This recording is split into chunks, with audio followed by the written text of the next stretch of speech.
Bendiciones, mis amados. Seguimos con la serie Doctrinas Erróneas o Antibíblicas. La soberanía de Dios. Muchos tienen como concepto de soberanía arbitrariedad, capricho. Personalmente no es mi concepto. La palabra soberano viene del griego despotes, que significa señor o amo. Él no es nuestro señor, Él es nuestro amo.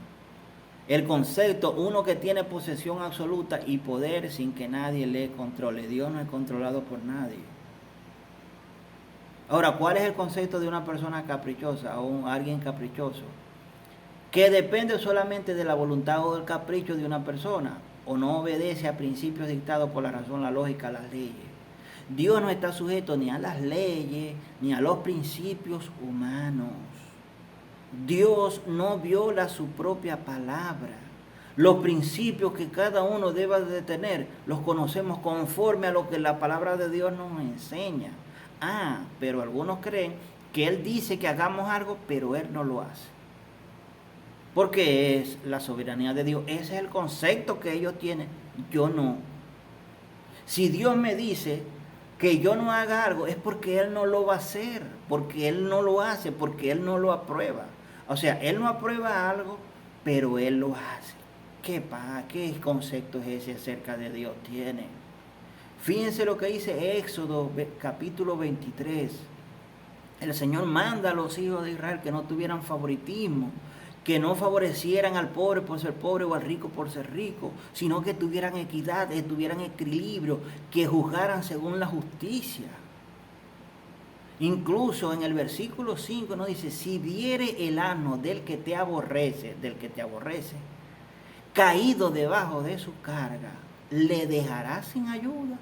Importante el signo de interrogación, téngalo en cuenta.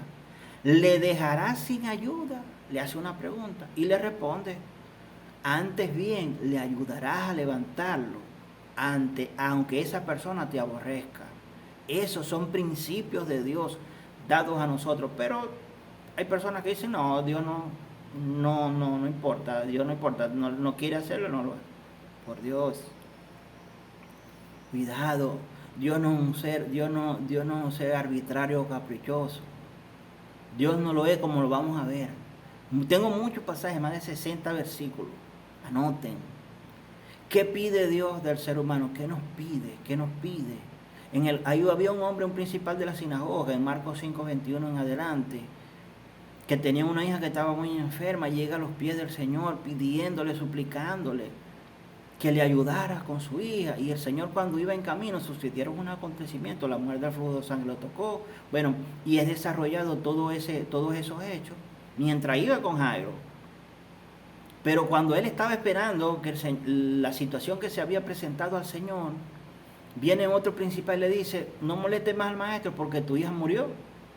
Y escuchen lo que le dice el Señor.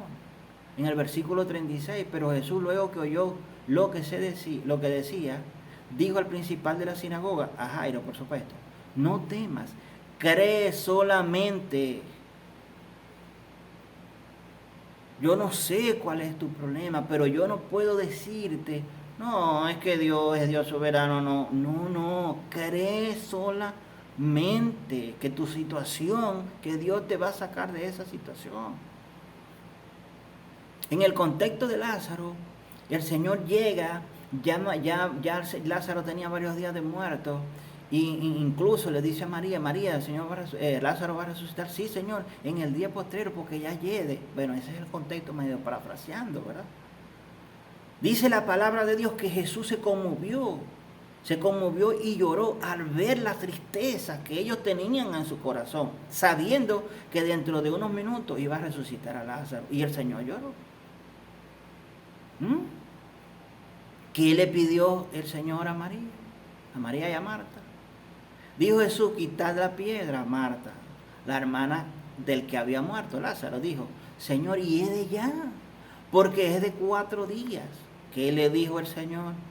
Jesús le dijo, no te he dicho que si crees verás mi gloria. Si crees vas a ver mi gloria, mi misericordia, mi amor. Cree solamente. No importa cuál es tu problema, no importa cuál es esta situación, no importa. Cree, pero obedece también su palabra. En Lucas 18, del 1 en adelante, dice, también le refirió Jesús una parábola sobre la necesidad de orar siempre y no desmayar.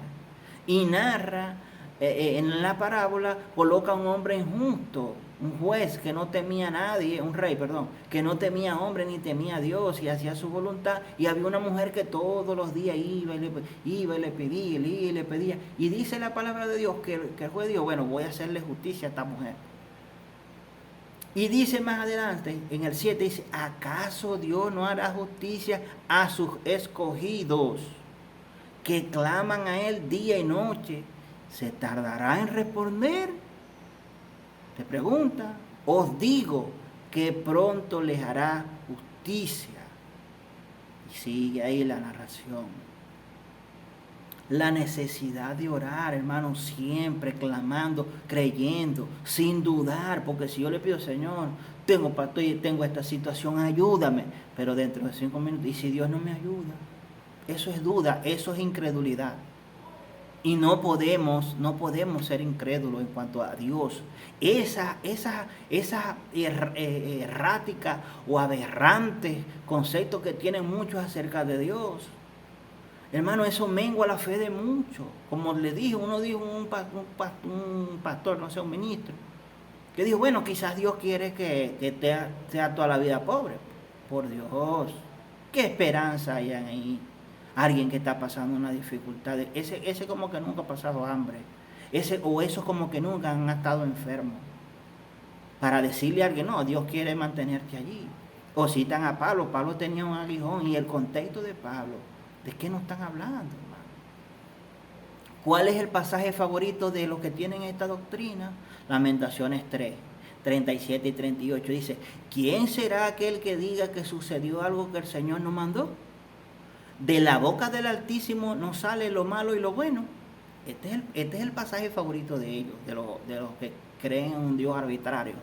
Pero no les importa el concepto, no les importa el propósito del libro, el contexto en que se escribió este pasaje. Sabía que Jeremías, este pasaje lo escribió Jeremías, y el contexto que se escribió eran los juicios que Dios hizo en contra de Israel por desobediente. Y el capítulo 1, capítulo 2 está narrando todo lo que Dios hizo al pueblo de Israel por desobediente. Ese es el contexto de Jeremías. Jeremías, los reyes de Israel le hicieron de todo por profetizar que venían cosas malas para Israel por la desobediencia de ellos. ¿Y de quién recibió misericordia? De uno de los generales de Nabucodonosor. En el Jeremías 39:11 le dice, y Nabucodonosor había ordenado a Nabucodonosor, capitán de la guardia, acerca de Jeremías, diciendo, toma y vela por él, y no le hagas mal a alguno, sino que harás como él te dijere. Nabucodonosor, un gobernante de otras naciones de Babilonia, llegó y tuvo misericordia de Jeremías. Ya conocía, ya Dios le había revelado, en fin, la forma que el conocimiento que tenía Nabucodonosor de Jeremías no es relevante, sino que ya Dios, por medio de Nabucodonosor, derramó misericordia de Jeremías, que le había pasado bastante mal en Israel por causa de profetizar cosas terribles por Israel, por desobediente, como lo hacen ahora. Uno dice algo que viene terrible y dice, no, yo no creo eso, bueno, en fin. Ahora, vamos a analizar el contexto de Lamentaciones 3. Fíjense el versículo 22, dice, porque por la misericordia de Jehová no hemos sido consumidos, porque nunca decayeron sus misericordias. Nunca, nuevas son cada mañana, grande es su fidelidad. ¿Cómo le dice a esto que tienen esta doctrina a alguien que le dice, hermano, la misericordia de Dios son nuevas cada mañana? No, porque dicen Dios es soberano y no va a tener misericordia tuyo. Mío sí, pero tuyo no.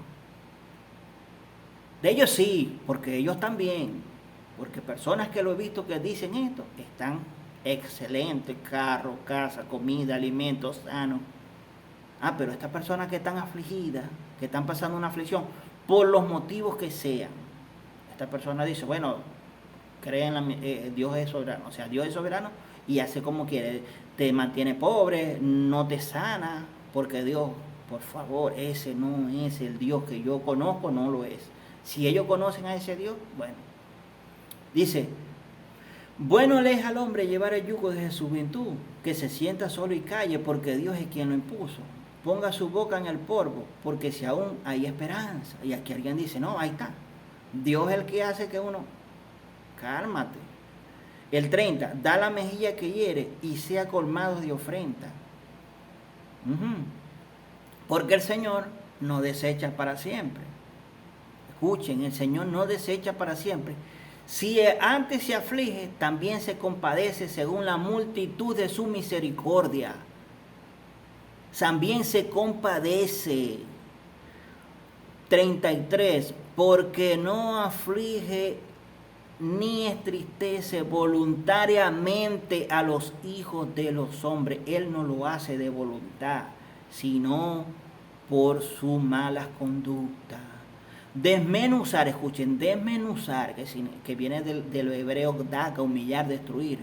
Escuchen, desmenuzar bajo los pies de los encarcelados de la tierra, torcer el derecho del hombre delante de la presencia del Altísimo, trastornar al hombre en su causa. El Señor no aprueba. El Señor no aprueba que nosotros torzamos el derecho del hombre, que nosotros humillemos a las personas, pero Él sí lo hace, según el concepto que otros tienen, no el que yo tengo. ¿Qué le acaba de decir? Porque no aflige ni entristece voluntariamente a los hijos de los hombres. Y más adelante es el pasaje que muchos citan, sin importar. Después de que Dios le dice esto, les pregunta, ¿por qué? Perdón, dice, ¿quién será aquel que sucedió algo que el Señor no mandó? ¿De la boca del Altísimo no sale lo malo y lo bueno? Sí, todo sale de Dios, pero no injustamente, no por capricho, sino como consecuencia del pecado o como consecuencia de andar conforme a la justicia. De la boca del Altísimo no sale lo malo y lo bueno. Sí, el juicio viene de Dios a los que desobedecen. ¿Por qué se lamenta el hombre viviente? Dice el 39. Laméntese el hombre en su pecado.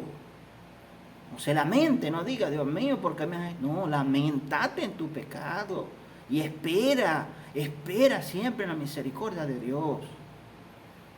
Lamentaciones fue un libro, como le dije, que escribió Jeremías, pero estos que sacan de contexto estos pasajes me molesta mucho. ¿Por qué? Porque la gente se confunde, la gente se aflige, la gente mengua su fe, mengua su confianza en Dios cuando le dan estas malas interpretaciones sobre la palabra de Dios. Jeremías 9, 23, 24 dice, así dijo Jehová, no se alabe el sabio en su sabiduría, ni el valiente se alabe en su ni en su valentía se alabe el valiente, ni el rico se alabe en su riqueza, mas alábese en esto el que debiera de alabarse, en entenderme y conocerme que yo soy Jehová, que hago misericordia, juicio y justicia en la tierra, porque estas cosas quiero, dice Jehová. Jeremías 17 dice, bendito el varón que confía en Jehová y cuya confianza es Jehová, porque será como árbol plantado junto a aguas, que junto a la corriente echa sus raíces, y no verá cuando viene el calor, sino que su hoja estará verde, y en el año de la sequía no se fatigará, ni dejará de dar frutos. Ninguna, dice la palabra de Dios en Hebreo, ninguna disciplina parece ser causa de gozo. Dios no es un Dios que alcahueta el pecado. Si vienen cosas van a venir cosas a nuestra vida como consecuencia del pecado, debemos arrepentirnos y apartarnos para alcanzar misericordia de parte de Dios. Otro pasaje que les encanta es Romanos 9, 11, dice, pues no habían aún nacido ni habían hecho aún ni bien ni mal, para que el propósito de Dios conforme a la elección permaneciere, no por las obras, sino por el que llama. ¿A quién es el que llama al Señor? ¿A quién es el que llama? A los que creen, a los que confían. Y aquí está hablando de Saúl y Jacob. ¿Y qué dice la palabra de Dios en Hebreos 12, 16? Dice, no sea que haya pues algún fornicario profano como Esaú, que con una sola comida vendió su primogenitura. Esta palabra profano viene del griego babelos y significa que carece de toda afinidad y relación con Dios. Porque miren lo que dice el 17, porque ya sabéis que aún después deseando heredar la bendición, lo que Dios había prometido para los primogénitos, fue desechado y no hubo oportunidad para que se arrepintieran, aunque la procuró con lágrimas. Ellos citan este versículo así, sacados en contexto, sin importar el contexto general del libro de Romanos, de lo que los enseña. Romanos 3, 22 y 24 dice, la justicia de Dios por medio de la fe en Jesucristo para todos los que creen en Él, porque no hay diferencia por cuanto todos pecaron y están destituidos de la gloria de Dios. La justicia de Dios que viene por medio de Jesucristo. Todos pecados, judíos, gentiles, pecaron y están destituidos, siendo justificados gratuitamente por su gracia, mediante la redención que es en Cristo Jesús. Romanos 4 dice, porque no por la ley fue dada a Abraham o a su descendencia la promesa que sería heredero del mundo, sino por la justicia de la fe. La justicia, Dios acredita justicia al hombre cuando cree.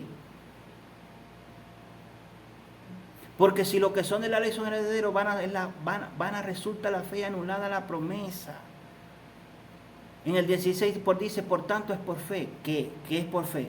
¿Qué es por fe? La promesa, la herencia, según el contexto, para que sea por gracia, es por fe para que sea por gracia, a fin que la promesa sea firme para toda su descendencia, no solamente para lo que es de la ley, sino también para lo que es de la fe de Abraham, el cual es padre de todos nosotros.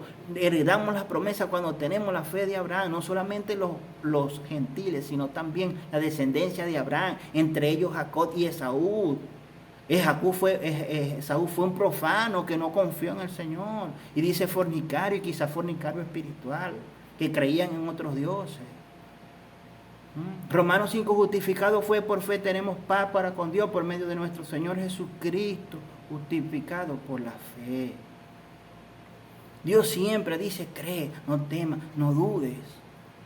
Nunca te va a decir Dios, te lo dicen los hombres porque tienen un concepto erróneo de lo que es la misericordia, el amor, la justicia, que viene de parte de Dios. No le creas a ese hombre, cree lo que te dice el Señor, confía, cree, no dudes. No te dejes engañar por esa falsa doctrina. Confía en el Señor siempre, porque sus misericordias son nuevas cada mañana para los que le aman y guardan sus mandamientos. Dios no es un Dios alcahuete de pecado. Si le fallaste al Señor, sométete a tu voluntad, porque nos dice Hebreos 12 que somos disciplinados para participar de su santidad. Confía en el Señor, confía en el Señor, no dudes, no temas, que Él hará la obra, porque algunas personas padecemos más que otras. Yo muchas veces, en medio de aflicciones, veía personas con enfermedad, otras personas eran sanadas, yo no, hace 9, hasta 10, hasta 11 años. Pero ¿dónde están aquellas personas que fueron sanadas? ¿Y dónde estoy yo? Las personas están en el mundo y fueron sanadas. Y yo me afligía, porque me decían, hey,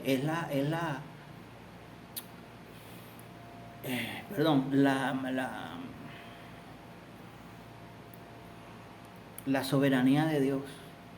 Esa es la soberanía de Dios, un Dios que no tiene misericordia, sino con lo que Él quiere. Ese no es el Dios que la Biblia nos enseña. Confía en Él, no dude. Sométase todo aquel a su palabra. Dice, someteos pues a Dios y resistid al diablo y va a huir. Dios es un Dios de misericordia. No desmaye, confía en Él. Bendiciones.